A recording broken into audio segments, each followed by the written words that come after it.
I will do a quick intro of our guests and then we'll get into it. So JJ first, these are very unofficial intros. These have not been cleared by the guys. So guys, if I get anything wrong, I apologize.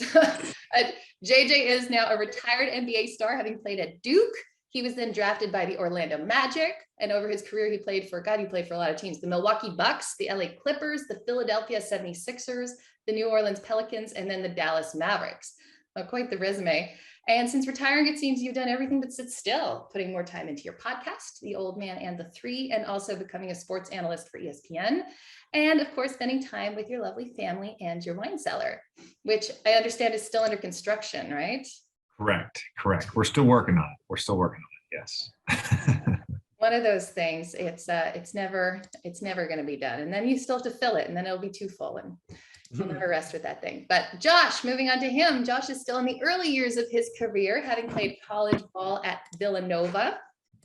He was then drafted by the LA Lakers, moving to the New Orleans Pelicans, and most recently to the Portland Trail Blazers, where he plays now. Yet even with his busy basketball schedule, he's found time to get involved in all sorts of things, not just collecting and drinking wine, which you can find on his dedicated Instagram channel, J Hart Cellars.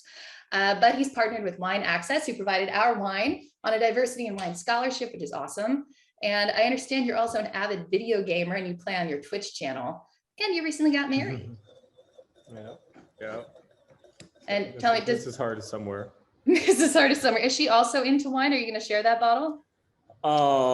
She'll probably steal a glass. I think she's like wants me to drink it all because she wants to go shopping after this. So she's being smart. She's getting me drunk and then going to dude, it's 5:35. It's 5:35. Why are you gonna go shopping in like an hour? JJ, you know her. She wants to go to a couple of stores that close at 7. So we might be rapid firing. Oh, man. So all right. Yeah, just holler at me later to see how my Amex statement is. It's a different kind of happy hour. You know, we all celebrate 5 o'clock differently. So I want to point out one thing real quick so that everybody kind of understands Josh and I's relationship. We are obviously friends. We were teammates with the Pelicans. In addition to that, though, we were roommates because my last year in the NBA with the Pelicans, my family stayed in Brooklyn, and Josh and his lovely wife, Shannon, were nice enough to let me crash at their place in the guest room for the entire season. So we've spent a lot of time together, not only conversing and playing basketball, but also drinking wine together. Well, you know what? That's perfect, because my first question was going to be, how did you guys become such good pals? Because I don't anticipate, JJ, I might not know you well enough, but I don't anticipate you're playing Call of Duty with Josh on Twitch on regular occasions. I'm not that guy. Yeah, nah, he's not that guy. But it was actually funny because I feel like obviously we were teammates, and our first year was the COVID year, where the NBA went on hiatus for I don't know how many months.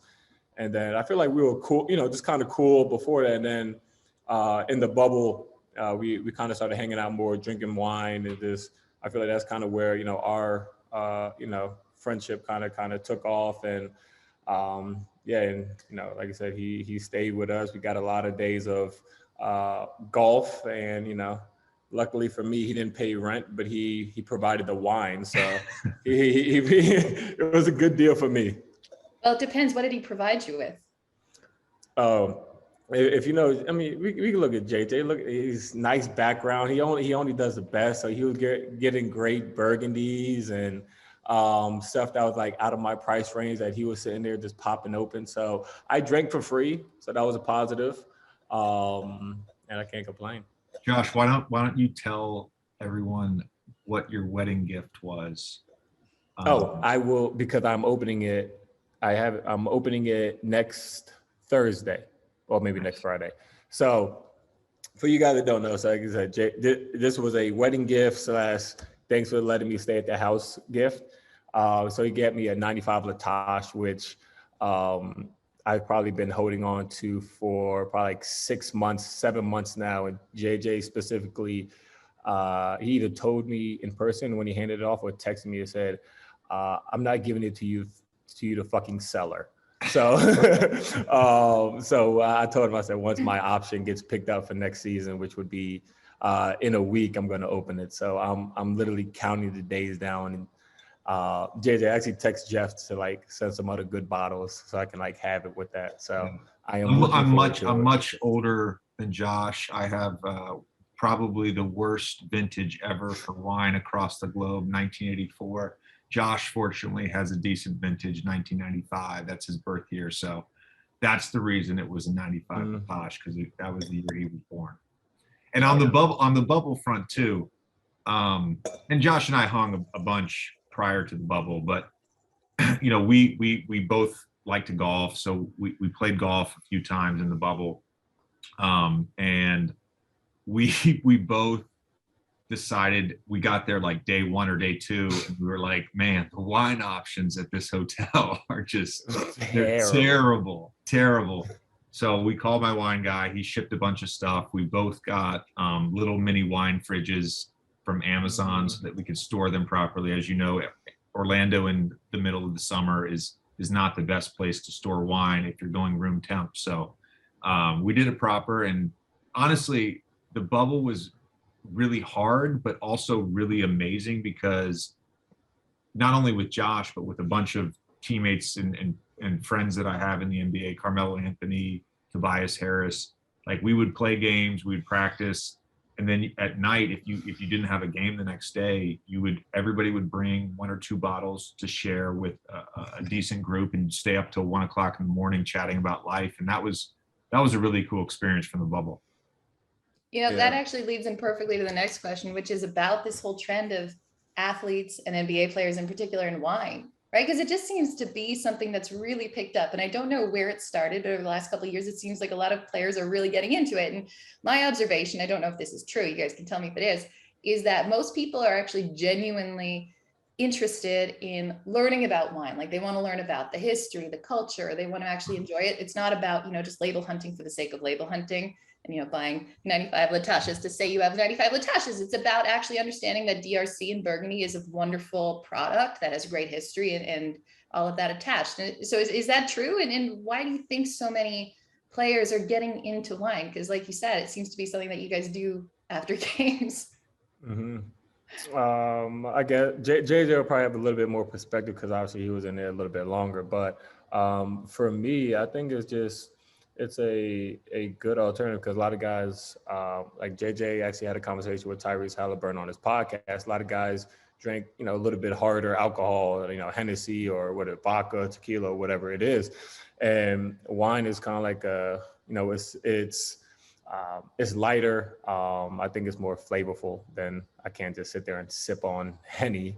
But, you know, it was a good alternative to that. And I think as more people started to kind of get into it, they started wondering about, all right, you know, how is it made? You know, what kind of wine is it? And they just started asking questions, and it just kind of with a domino effect. And now you see a lot of guys kind of doing their own thing, like CJ McCollum, Rui Hachimura is coming out with a wine. And, you know, Klay Thompson is coming out with a wine with Alex Arnaud or whatever, the baseball player from the Cardinals. So a lot of guys are really getting into it, not just, you know, tasting and collecting and drinking wine, but also on the production aspect of it.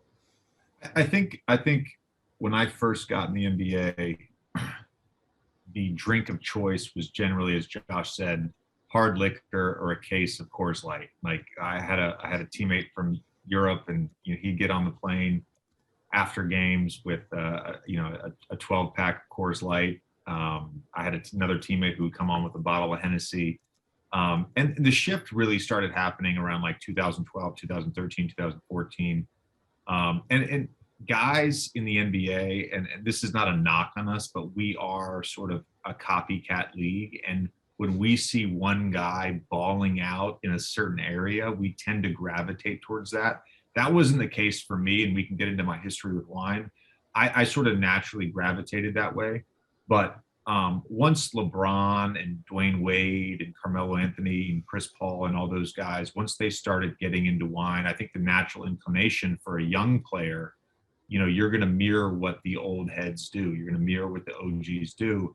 And so even 3 years ago, Devin Booker's like 25 years old. Even 3 years ago, he was already into wine. He knew all the great producers in Napa. He knew all the great producers in Bordeaux, and he was already starting to collect. And so I think the trend now in the last 7 to 8 years is for guys to be sort of indoctrinated into this wine world.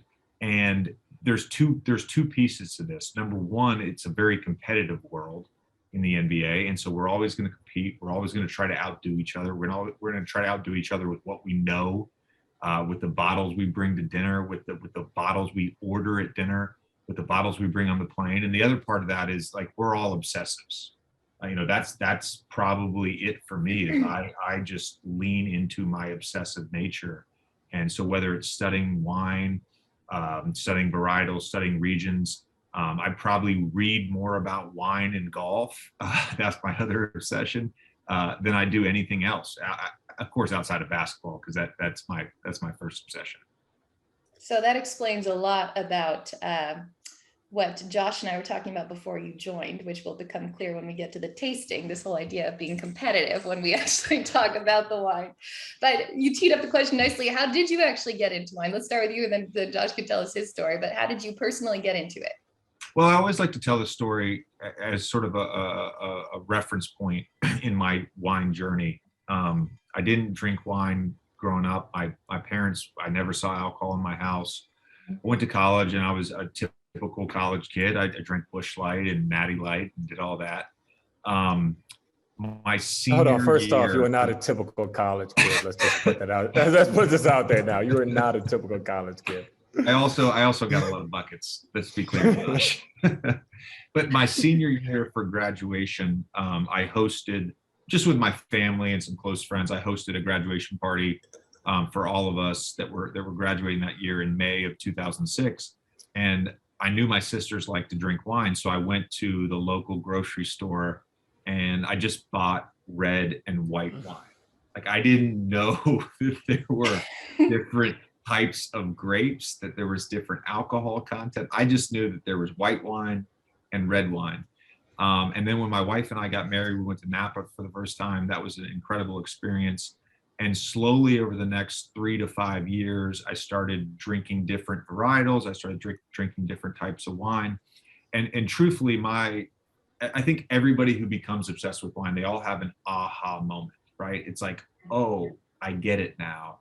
And for me, that was the summer of 2013. I had just signed with the Los Angeles Clippers. My wife's twin sister had moved to New York City in 2012. So we came to New York for 4 or 5 days to sort of celebrate with them. And we had this incredible meal at 11 Madison Park. And 11 Madison Park has fallen off a cliff. I know this is being recorded, but that's the truth. But at the time, this was like the #1 restaurant in the world. And there's this amazing sommelier there. It was studying to be a master sommelier named Jonathan. And he walked us through Champagne. He walked us through Burgundy. And we had a 1990 Bouchard La Romanée, which was incredible. And he comes back after we had finished it, and he's like, do you guys want something else? We still have 6 more courses. It's like a 22-course meal. And I said to him, what's the best bottle of Burgundy? Because I naturally gravitated towards Pinot Noir. And I said, what's the best bottle of Burgundy that you have? And he said, we have 1 bottle left of 1978 Latache. And I said, let's do it. And from that point forward, I was obsessed with wine. I mean,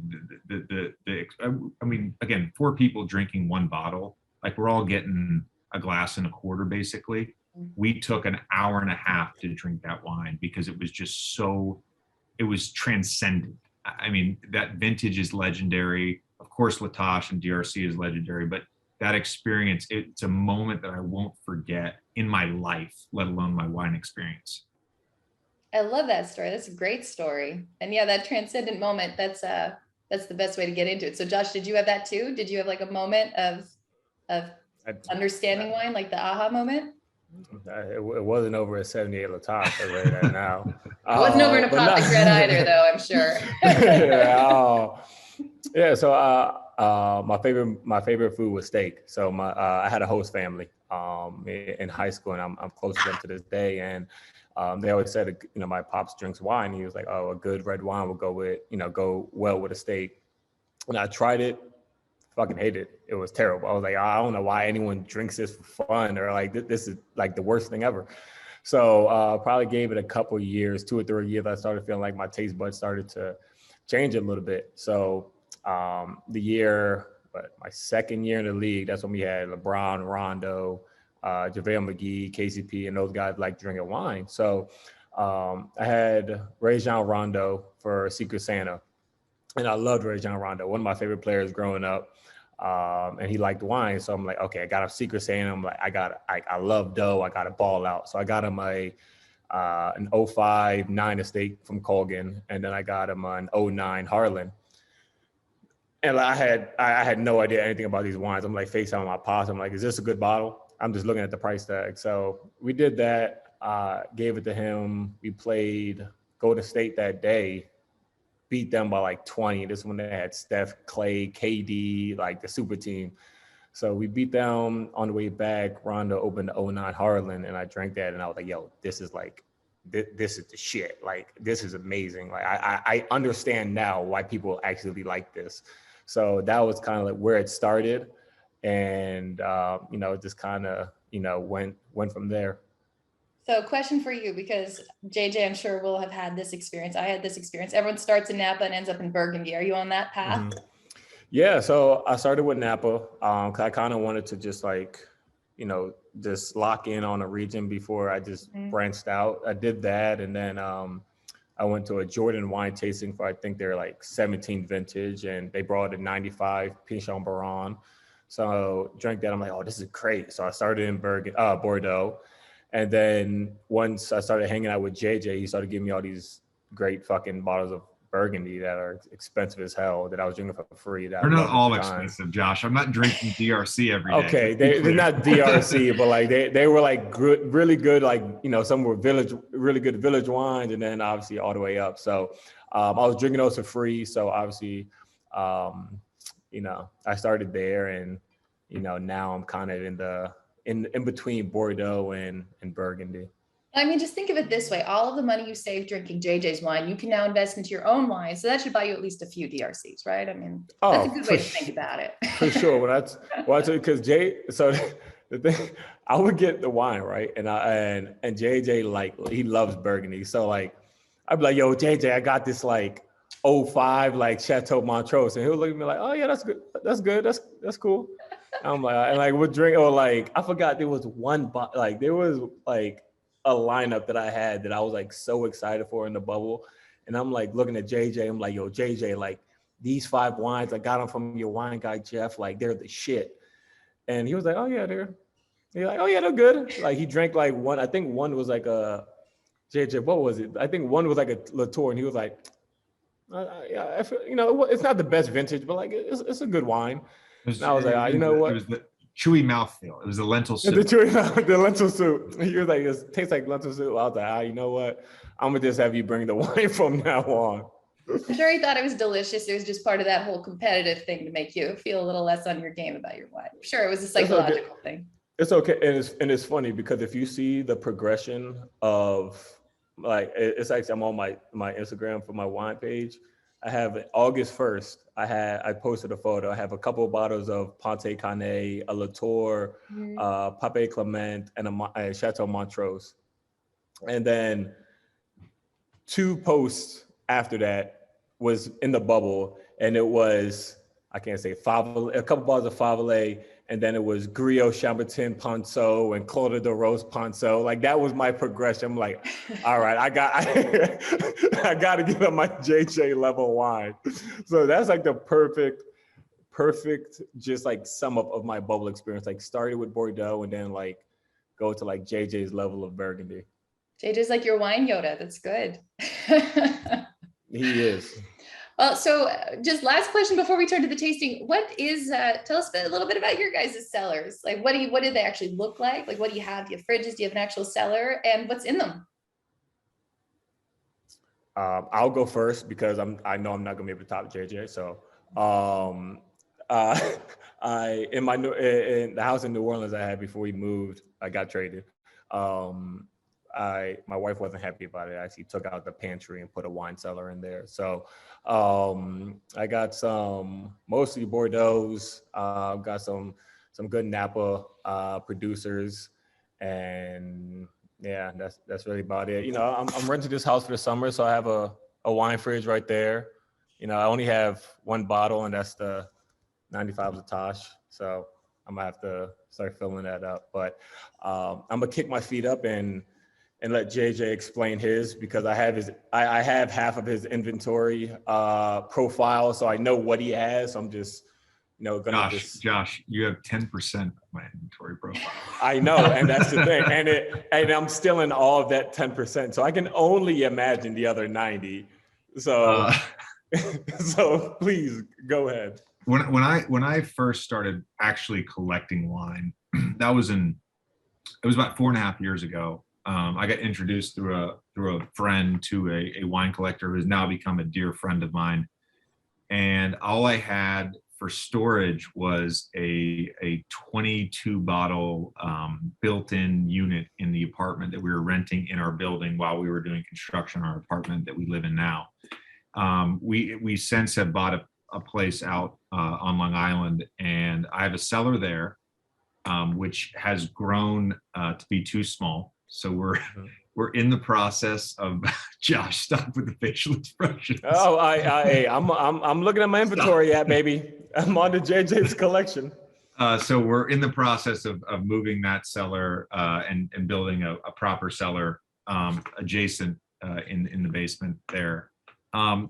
But you know, I collect. I try to do a decent balance when I collect of older stuff that you can drink now, stuff that you can drink along the way that's in that sort of like 10 to 20 year period, and then I try to get as much stuff new, direct from domain or direct from offerings from my dealer. So I've built out a decent collection, ranging anywhere from 2020 all the way back to my birthday's next week. So I've got a 1961 Bartolo Mascarello Barolo Magnum that I'm going to open for that. So I, all the way back to 1961. Thank you, Josh. Thank you, Josh.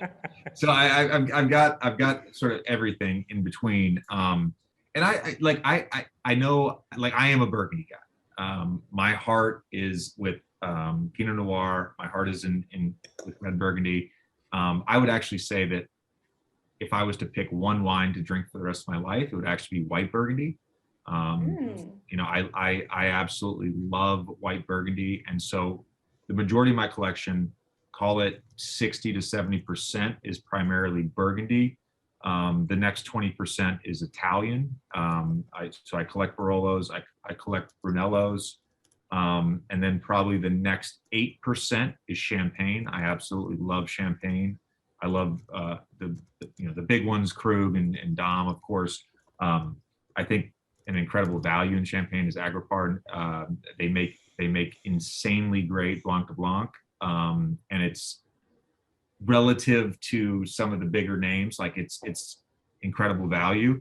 But I like my collection, I dabble so much in other stuff. I'm very curious by nature. So I drink a ton of Spanish whites, Slovenian whites, German Rieslings. I drink Israeli wine. I drink Pinot Noir from Germany and Austria. I do have some Napa Cabs in my collection.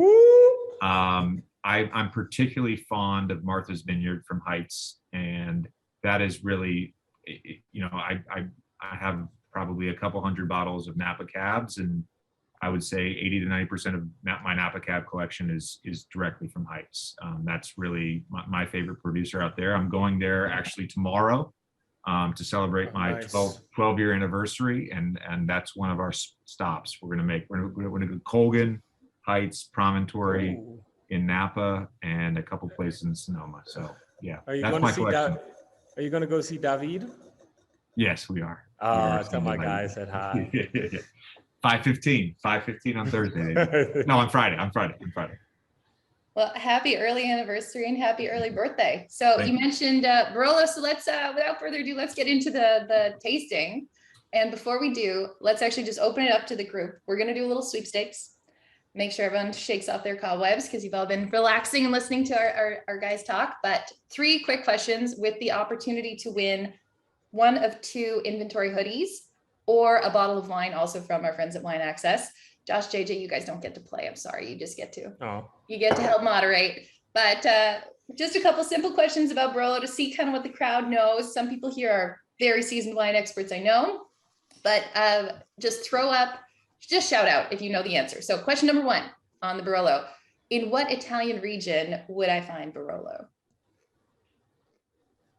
Piedmonte. Piemonte. Sean, congratulations. You've won yourself an InVintory hoodie. So we'll get your address after. Don't go too far. Sarah will get it from you and we will send that off to you. So question number 1. Yes, Piemonte or Piedmont, Northwest Italy, sort of at the knee of the boot. It's a bit of a cooler climate region, and it is the home of Barolo, of course, also Barbaresco, which do not overlook if you like Barolo. And that is the broader region within which we find our Barolo wine. Second, for another hoodie, what is the main grape in Barolo? Nebbiolo. Nebiolo. Jared, you were fast. Jared's cheating. He's a pretty smart wine guy. But yes. Well, I help. Yeah, okay. Oh, there you go. You had a distraction. You still got it. So Nebiolo, the theory is that the name Nebiolo comes from the Italian word nebbia, which means fog, because in October when the harvest would take place, there would be a big layer of fog that would settle in the hills in Piedmont. But the interesting thing about Nebiolo is that it's very light colored, which typically you don't associate with heavy tannin, right? But Nebiolo actually does have a ton of tannin. There's technical reasons that we won't nerd out about. But don't let the color dissuade you, because I'm sure you have all tasted this now and discovered that there's a lot of tannin on that wine, even though it's already over 10 years old. So Nebiolo is correct. Third question for a bottle of wine. This is kind of a fun, pop culture one. Who are the Barolo boys? Oh. Quick Google search on your phone. Oh, come on. That's aiding and abetting. All right. Barolo boys. Oh, Jorge, are you going for it? Aren't they some? It's not winemakers, isn't it? Like a couple of Psalms. You were right. No. It was winemakers. You know what, Jorge? We're going to give it to you because we're. I don't want to. I don't want to put anyone else on the spot. But you were close enough. You have won yourself a bottle of wine. The Barolo boys were actually winemakers. So Barolo in the 70s was on nobody's Conterno? Giacomo Conterno? No, I don't think he was one of the Barolo boys. It was Elio Altare and Renato Ratti, those guys. So in the 70s, nobody knew about Barolo, which would have been the best time to be stocking our cellars, kind of like Burgundy back in the day. Then in the 80s and 90s, some guys called the Barolo boys, the modernists, swept in, took over their parents' estates and tried to modernize the whole industry, because the problem with Barolo was that it was highly tannic. It was aged in these massive Slavonian oak botti, these huge barrels. And it needed decades for the tannins to settle where you could drink it. So the modernists, the Barolo boys, they came in, they tried all these new they brought in new technology, like cleaner cellars, smaller barrels to increase the speed of the evolution. And it ended up creating a little bit of a rift in Barolo between the traditionalists and the modernists. And it led to some family feuds because, the Italians can get a little passionate about things like this. And Giacomo Borgogno, which we are drinking now, is very firmly in the traditionalist camp. So in the traditionalists, you can expect a really long maceration. The wine sits on those skins for a really long time, usually aged in those big, huge oak barrels, so highly tannic.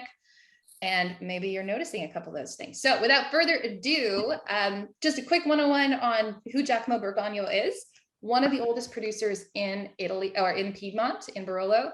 And just a really fun fact, this wine was actually served at the lunch commemorating the unification of Italy in 1861. So pretty cool history there. Very cool. All right, JJ, Josh, let's start with you guys. What are your thoughts on this wine?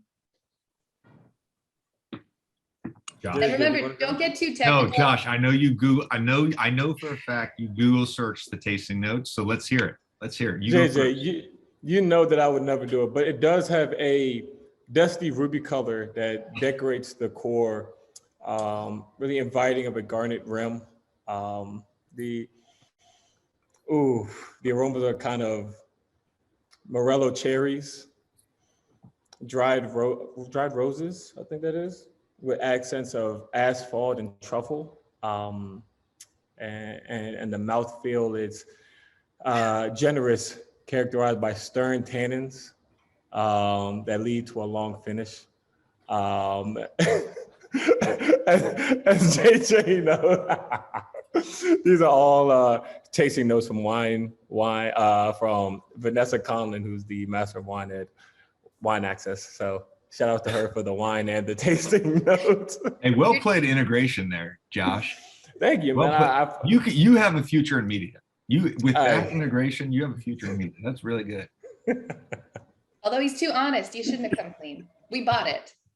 I shouldn't have. I gave the whole spiel right before you got on, JJ, and they were like, "Oh wow!" And I was like, "Yeah, no, this is all Vanessa." So I got Master of Wine tasting notes. I think what's interesting about this wine and this vintage in particular, because I've had some 2011 Brunellos as well and some 2011 Barbarescos, is like this vintage for whatever reason is like, and I don't know the history of this vintage.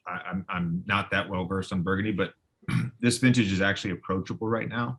And 06 and 2010 were like legendary vintages in Burgundy. I mean, in Barolo.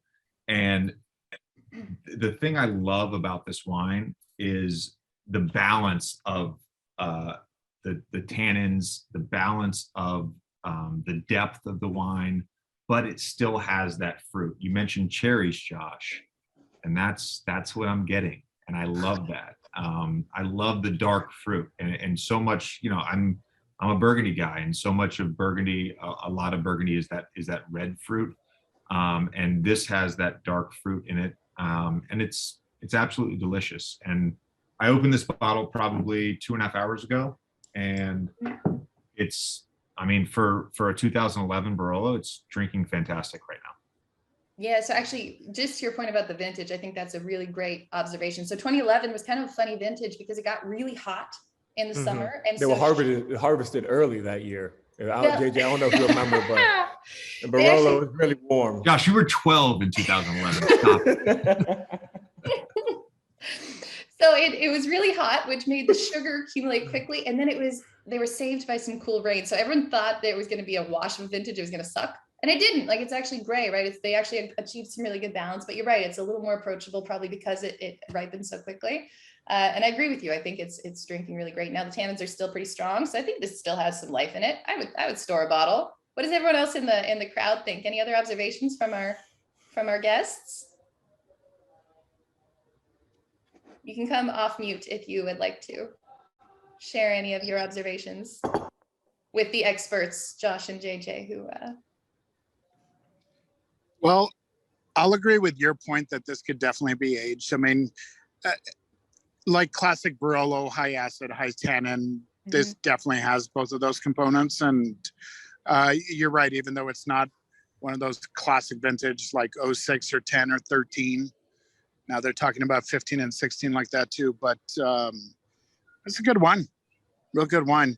I get a few earthy notes in addition to like the dark cherry note that was mentioned. That is such a good point, because when I first opened the bottle and smelled the bottle before I poured, and then poured the tiniest bit in my glass, that was the first smell. And I have I'll be completely honest, like I have a decent palate. I have a terrible sense of smell, but that was the first note that I got when I smelled it, was that earthiness, that little bit of funk. It's not barnyard funk, but like there was some earthiness to that, some forest floor, if you will. JJ, not your first rodeo of whipping out the tasting notes from the sommelier lexicon. Well, my favorite tasting note is Whetstone.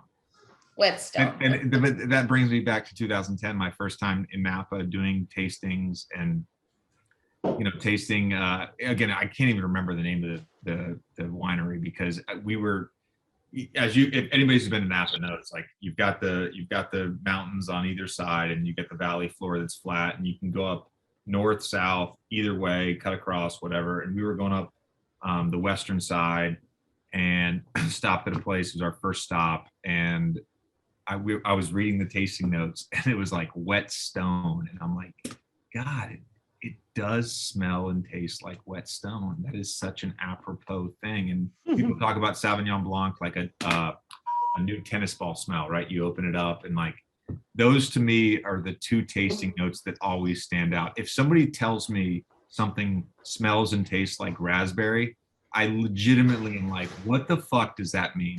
Raspberry, I can eat a raspberry and I can't place that taste, but a new tennis ball smell and wet stone, that is a perfect description. Hey, Shannon. No, it's not Shannon. That's Chef. You know which tasting note I always hate? You know, for New Zealand Sauvignon Blanc, have you ever heard this? That they say New Zealand Sauvignon Blanc smells like cat's pee on a gooseberry bush. I've always found that to be a really awful tasting note. What does that smell like? mean, I don't know. I don't know. I don't really what wanna that test smells it. like. Yeah, I don't know what that smells like, but I really don't want to have any New Zealand ones now.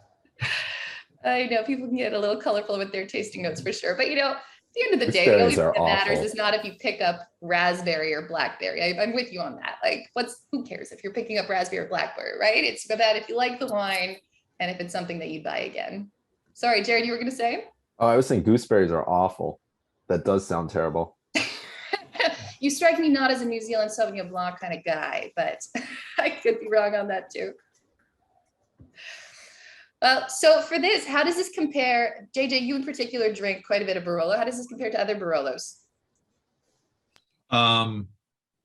Again, I would comment on the balance between the tannins and the fruit, and that's what's really enjoyable about it to me. I will be honest with everyone on this Zoom right now. A couple weekends ago, I was alone at our house on Long Island. We were renting our apartment out, so I had to move some stuff out. And a couple of buddies came over. Actually, Josh, you know Jared Dudley. He came over, and I opened up a bottle that was ready to go. It was ready to go, and I went down to my cellar, and for whatever reason, I pulled out a bottle of 2006 Mascarello, Bartolo Mascarello, and it was a mistake. It was a mistake that I made, and I regret it. It needed about another 25 years. And I opened it way too soon. And when I talk about chewy mouthfeel and tannic structure, it had that in abundance, and it wasn't actually an enjoyable bottle to drink.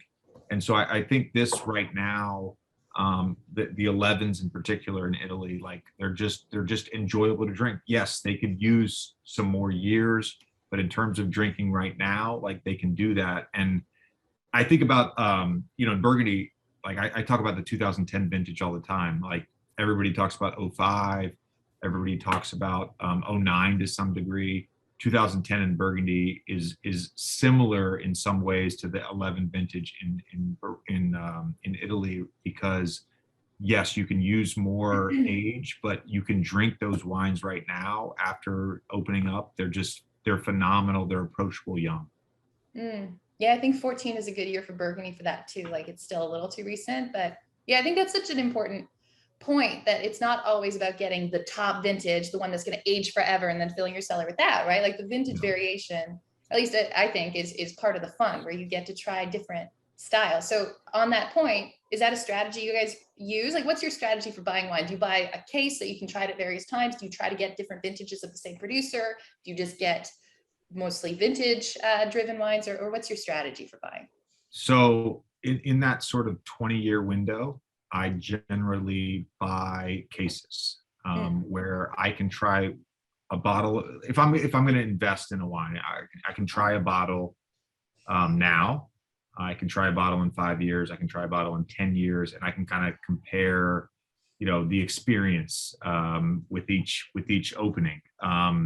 If I'm buying older stuff, that's where I look for provenance. I mean, that's strictly provenance, and that's special occasions. My wife happened, I talked about my vintage year, 84. It's horrible. Although I will say this, I was in Phoenix to record a podcast with Chris Paul back in January, and we opened a bottle of Jamais.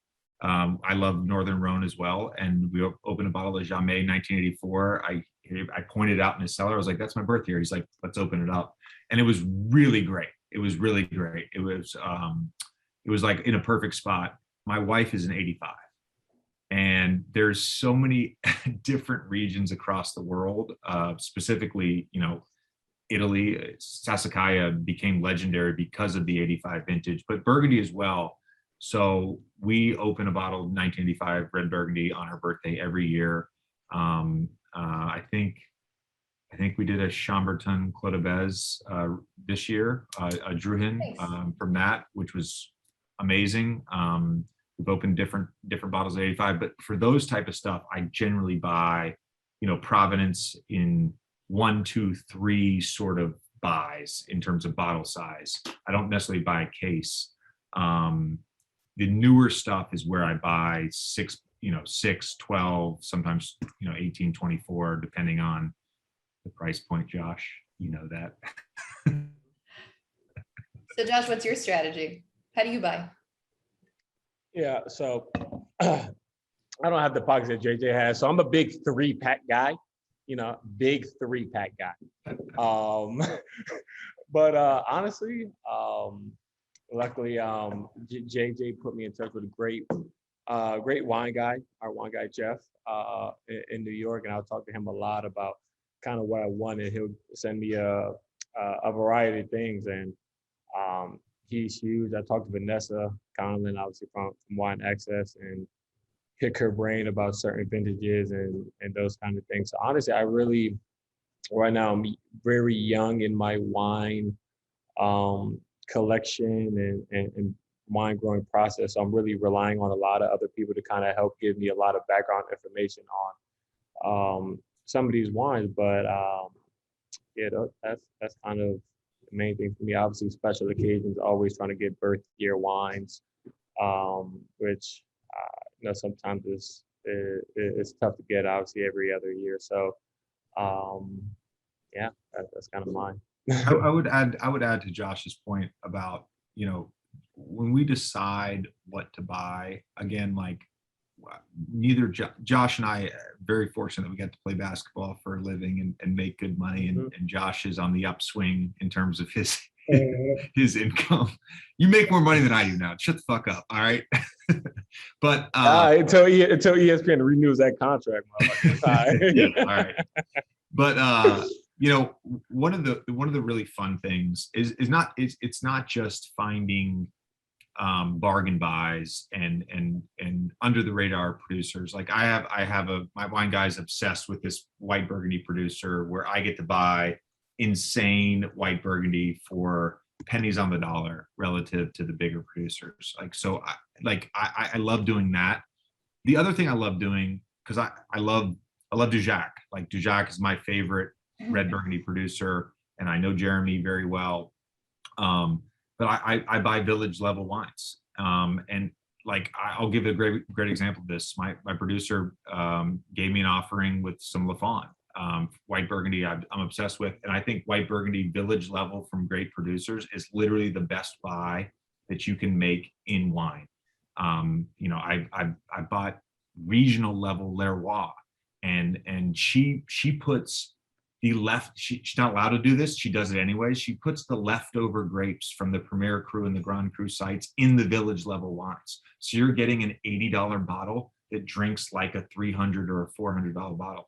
And I recently opened up a 2018 Lafon Mersal, and it's $109 bottle, and it drinks 3 or 4 or 5 times that. Like, it's such a good bottle.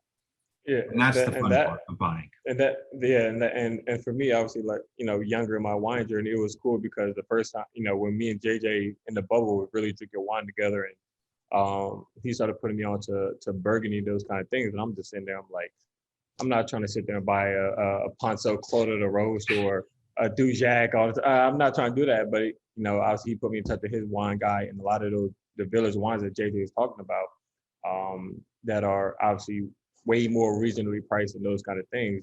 for me, it was amazing. It was a great entry into Burgundy to really have great bottles that were $60, $70, $80. And for me, it's like, okay, these are, some amazing producers that come out with amazing wine for obviously cheaper. So for me, it was really cool. And the process and the growing, is showing a little bit more. Hey, that's actually one thing, just to wind up the tasting, and then I want to get to Q&A to give people a chance to ask you questions. But one thing I do love about Burgundy is, I don't know if you find this, but the Burgundy producers, they're like farmers at heart, right? They're so tied to their terroir and to their wines and their grapes. It's very different than the glitzy Bordeaux chateau, often owned by somebody who doesn't even live there. Burgundy is very connected to the place. And I find that's true of Barolo as well. So that's another tie between the two, because stylistically they're often compared, but I think also in that way. Yeah, it's such a good point. And again, I don't gravitate towards Napa, but once I got into wine, I figured out the people in Napa who make wine in the same way. Mm-hmm. They're not creating a mass produced. My knock on Napa for the average wine consumer is that you're drinking swill. You're drinking mass-produced swill that has a ton of additives in it. So I tend to gravitate towards farmers in Napa, people that really understand the land and the winemaking process, like Heights. They do such a good job of making vintages of wine. And I feel like there are certain, even high-priced, I'm not going to name the names because I don't want to knock people, but there are certain high-priced, you go to Morton's, you go to these steakhouses and you see these Napa cabs on the wine list for $300, and you're like, that is not a good buy. That is mass-produced swill. There's no difference between a 2015X, a 2005X, a 2008X. Like it's all the same wine. They are creating a mass-produced product. So I love the fact that you brought that up, because that's really what it's about with wine. It's understanding who is making organic, I use that word relatively, of course, but who's making real wine year to year in a traditional way. And that's what I love about it. I think that's It such reminds me, Jay, remind me, you would love this, this wine is called McDonald that I got put on to like a month ago. So remind me after this. All right. They're little, just small. Wait, should I go there tomorrow? Should I go? You will. Can we stop by? You would be very underwhelmed with that, because I told you, like, it's like two brothers that like they just did 500 cases. Like, by the way, I just want to point out, Matt, like that Josh Hart for the last 50-ish minutes has talked about my bankroll. And I want to point out the fact that he is a member of Napa Valley Reserve. I just want to throw that out there. So, side note, speaking of that, and I can say this because I've had 3 workouts today, barely 8. So I'm almost whole bottle in. So they actually sent a what was it? A notification or email, whatever. Their trip, it's like a week yacht trip in Italy from fucking, I don't know, from Rome to Nice. This shit was absurd. I'm just sitting there, I'm like, yo, it's like a Ritz-Carlton yacht. I'm like, if anyone has a chance to join the Napa Valley Reserve, for sure do it. Tell them Jay Hart sent you. The Harlan family is legendary. We love Bill. We love his kids. Like they're real people. They're great. They're great folks. Great people. We're getting to the fun part of the night. So tell you what, why don't we open it up to Q&A, because we've been gathering for a while, and I will invite anybody to come off mute, shout a question to the group. I actually want to just kick one to you first, because this one had come through earlier. When you're not drinking wine, what are you doing? Where are you spending your time? Other than working out 3 times a day, Josh. I'm either playing video games or hanging out with the, I guess the pup now, whoever he is. Yeah, he's over there laying down on the sofa, so hanging out with him. It's really about it. I retired in September, and I'm probably busier now as a player. And some of that is just like, as an athlete, your days are so structured, so it's very easy to say no to things. But yeah, I'm I'm doing some stuff for ESPN right now. I have a production company. Part of that production company is my podcast, The Old Man and the Three. We've done, tomorrow we'll release our 120th episode. I had done 100 episodes prior to that on the Yahoo platform and the Ringer platform. But honestly, my two most important things in a very particular order are spending time with my kids and my wife. My wife has made an amazing sacrifice as a player, and I missed so much of my kids' early childhood. So I enjoy spending time with them. And then my second thing is golf. I become as equally, if not more, obsessed with golf than I am with wine. So I tell people all the time, like when I was a kid, even as a player, I would put my hands behind my head and lay on the couch or try to go to sleep, and I would think of basketball moves, and now I go to sleep thinking of my golf swing. Well, you know what? There seems to be something with wine and golf, not just wine and basketball, because our CEO, Jeff, is also a huge golfer. So someday you guys are going to hit the links and one of you will win and the other one will be buying the wine. Just make your way to Oregon, play Brandon Dunes, and we're good. I've already booked. You got to book. You have to book 18 months in advance now. So I booked 2 of the 4-bedroom cottages. I'm taking my New York crew. We're all going June 2023. I booked that trip in December of last year. That was the first time I could get consecutive nights in a 4-bedroom cottage.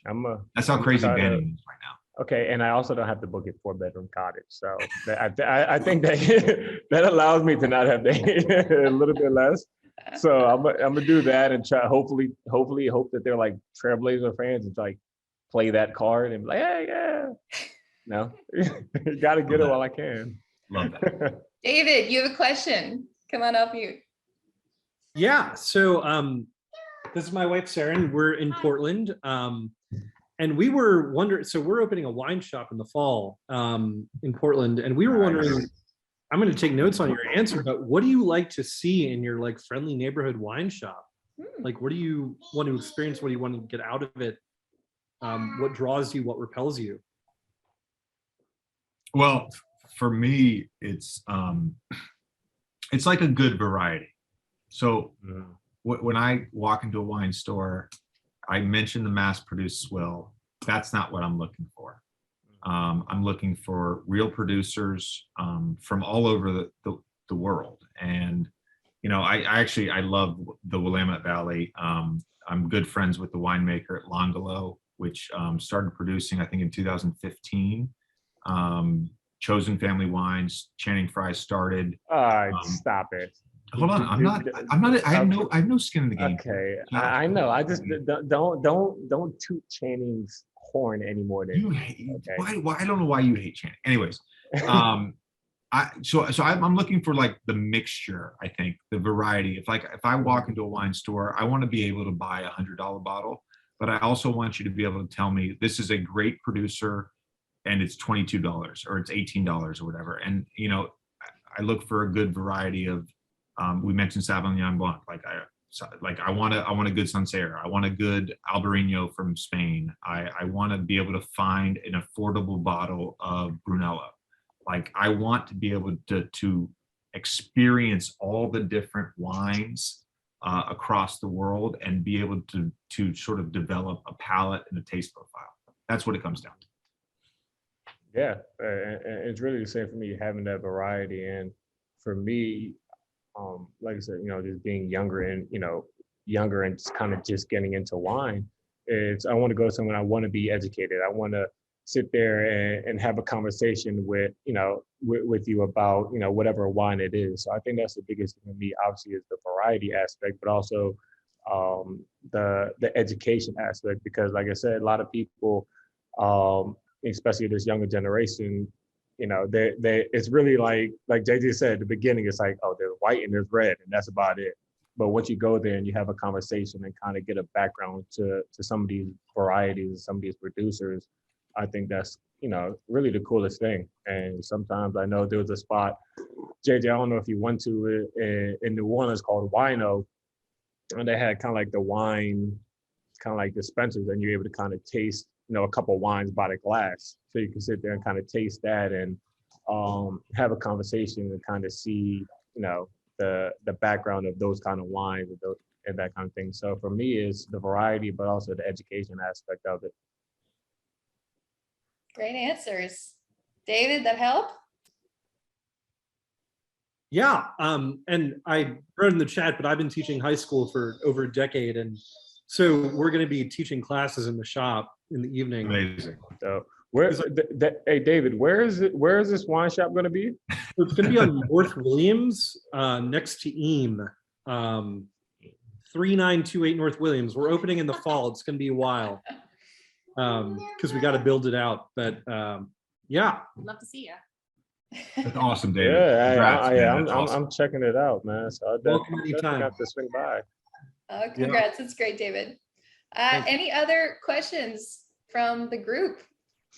Yeah, over here. So you guys obviously love wine. You're learning about it a lot. Do you guys ever get the itch to get into the wine game to produce your own wine? And if you did, where would you want to make it? And what style of wine would you want to produce? Good question. Oh, for me, I think so. I think that would probably be the long game for me. I love Bordeaux blends, so maybe something in that kind of light. We'll see. I don't know how I'll do it. I don't know if I'm gonna do like the typical MBA route and go to JJ. Do you know Joe at Nickel and Nickel? Yeah. Joe, who's a really good winemaker who came out with Rui Hachimura and Clay Thompson and a couple other guys. So I don't know. That's a conversation that I want to have. Hopefully sooner rather than later, but we'll see. Maybe we'll have JJ taste it and hopefully it won't be swill. So Sean, it's a great question. And I'm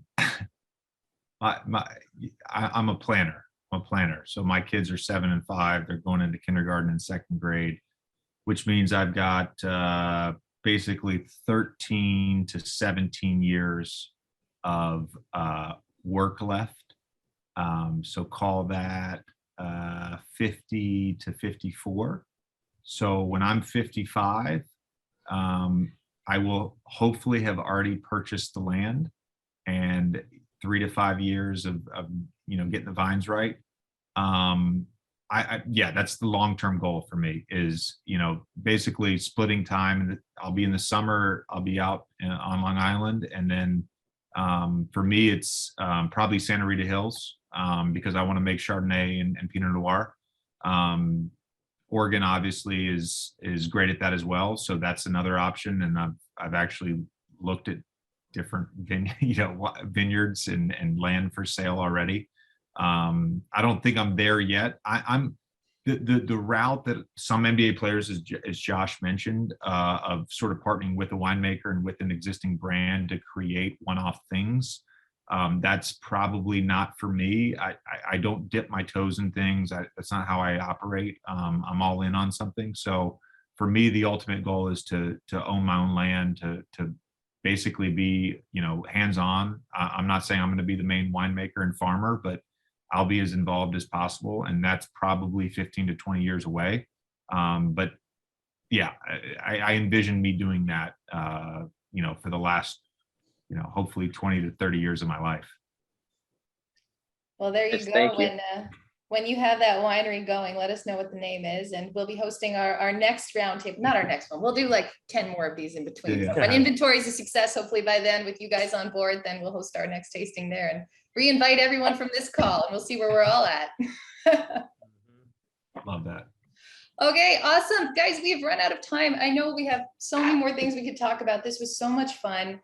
Thank you both so much for joining. Thank you to everybody who joined. I hope you enjoyed the wine. I hope you enjoyed the conversation. It was a lot of fun having both of you, JJ and Josh. And of course, it was so exciting today to be able to announce that you've invested in inventory and that you're going to be with us helping grow the business. So we'll do more of this. We're going to kick off our own podcast, Drop Alert, in a little while. We'll definitely have you guys as guests and look forward to everything that's to come. Thank you for doing this. This has been so much fun. I do want to mention real quick, and again, Josh is the same way. We look at investments together. we don't invest in anything that we don't use or consume or believe in. And I just want to point out, like 4.5 years ago, I started collecting wine, and I have come across different apps, different websites, and have been completely frustrated by all of them. And I was introduced through Will 6 or 7 months ago to InVintory. And I believe in the app. I believe in the technology. I believe in what you guys are building. And I use it, and I'm excited for my cellar to be finished so I can actually integrate everything that I own into it. But this is really a very personal thing for me, and I'm very excited about the future of inventory. Oh, that's Yeah, fun. definitely. And the same for me. I think the biggest thing for me was, surrounding myself with smarter people than I am. And I think that's what inventory has with you guys and JJ and, the community. So I'm really excited to see where things go. Hopefully we can have a couple more of these and, see where it goes. And hopefully, in 20 or 30 years, we can drink Omen and 3 wine. And if as a backup plan, we'll just crack another DRC, which we'll pull from JJ's cellar, because I'm sure he'll have some. Why not? Never a That's our bad thing. backup plan. Amazing. Thank you both so much. That's very kind. And we're so excited to have you as part of the team. And we will talk soon again. And to everyone else who joined, thank you again so much. We'll send out a video recording of this, because this was a lot of fun. And I'm sure we'll all want to watch it again.